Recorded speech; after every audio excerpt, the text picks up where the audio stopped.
Welcome to Infinite Storyverse. This isn't just a channel. It's a world of secrets, desires, mistakes, and the kind of truths that only reveal themselves when the lights go out and you're alone with what you want most, and what you know you shouldn't. In today's story, we step inside a moment. A glance. A silence so thick it could split skin. What happens when a boundary blurs not because you planned it, but because you needed something, and the person who offered it wasn't supposed to? Stay with me. He walked in when I was playing with my. A confession you'll feel in your chest long after it ends. Chapter 1, The Room, the Breath, the Door. The rain had stopped hours ago, but the air still clung to the windows like a memory that didn't know when to leave. Outside, the Montana sky glowed dim with dusk.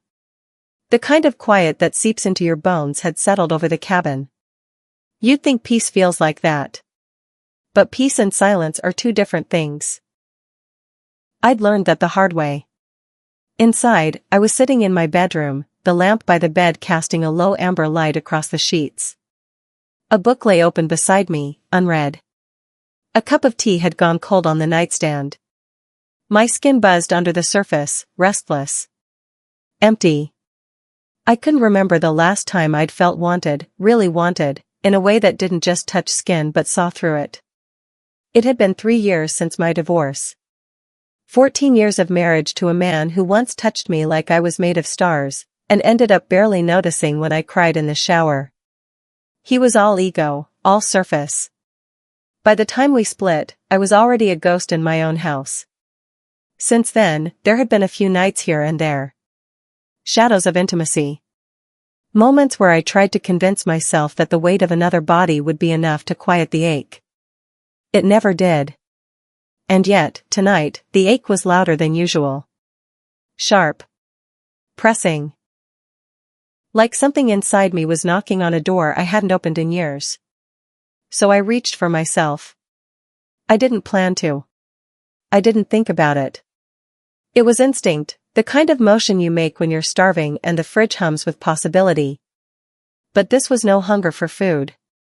It was something deeper, something curled inside my chest, my throat, between my thighs. A need I couldn't name without tasting shame. The sheets rustled. My breath quickened. The lamp buzzed faintly behind the sound of my pulse.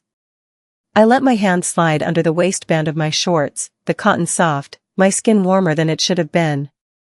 I closed my eyes. In that moment, I wasn't 39. I wasn't Natalie the divorcee, Natalie the good sister, Natalie the quiet woman in the cabin. I was just a body remembering how to feel. And then, the door creaked. The sound was quiet. Barely there. But my whole body snapped like a string pulled too tight. I opened my eyes, heart hammering, frozen mid-motion. There, in the doorway, stood Tyler. He didn't speak. He didn't move. The light from the. To touch me. Not yet. He just stood there, close enough that I could feel the breath from his nostrils, see the quiet war playing behind his dark lashes. And I knew what he was doing. He was waiting for me to move. To say no. To shut it down. But I didn't.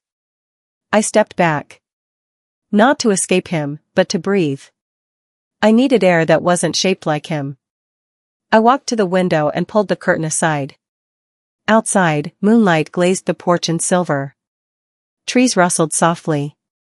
The mountains in the distance sat heavy and still, watching like silent witnesses to a secret I hadn't even spoken yet. I was 17 when I realized you were beautiful, he said behind me. But it wasn't about sex. Not back then. I kept my back to him. And now? A pause. Now it's everything. I let go of the curtain. My hand dropped to my side. You're not the only one who's been lonely, Tyler. That was the first truth I admitted aloud. He came closer, quiet as a breath. I could hear the floor creak beneath him, feel the heat radiating from his skin. He stopped inches behind me. Not touching. Just there. You can tell me to leave, he said. Right now. I'll walk out and I won't bring this up again. I didn't answer. Because I didn't want him to leave. I hated myself for that. But I hated the silence of this house more. I hated the years I spent lying next to a man who never reached for me after the first 5. I hated how alive I felt in this moment, with my brother's son standing behind me, and how that made me someone I didn't recognize. I turned around. Tyler's eyes dropped to my mouth. He didn't flinch. Didn't shift. Say something, he whispered. I reached up and touched his jaw. His breath hitched. This never leaves this room, I said. He nodded, slowly. And then I kissed him. It wasn't the kind of kiss I expected. It wasn't hungry. Not rushed. Not some explosion of desperate lust. It was reverent. Still. Like we were praying into each other's mouths. He didn't grab me. He didn't shove. His hand stayed at his sides for a full 30 seconds while my lips moved over his, testing. Searching. Confessing. Only then did his hands lift, softly, slowly, to cradle my face.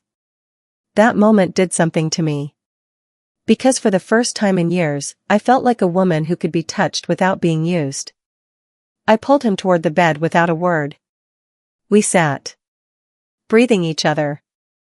We didn't even undress right away. We talked. He told me about his first heartbreak. I told him how lonely Christmas had felt the year after my divorce. He told me he'd always wondered what it would be like to make love to someone who needed it as much as he did. And I told him I hadn't been made love to in a decade. That was the moment he reached for me again. His mouth didn't rush. His fingers were careful, like he was unwrapping something fragile. And in his arms, I broke open, quietly, not with noise, but with surrender. He didn't just touch my body. He listened to it. He memorized it. Every sigh, every shiver, every shift in my breath. Later, long after the heat passed, I lay on my side, watching him sleep. His lashes fluttered faintly against the pillow. His chest rose and fell in slow, even waves. His arm was draped over my waist, warm and heavy and claiming. And I realized something I hadn't dared to say aloud. I wasn't scared of the secret. I was scared of how good it felt to not regret it. That terrified me. Because desire fades. Lust evaporates. But what we had just shared. It felt dangerously close to something real. And that was the line I really wasn't ready to cross.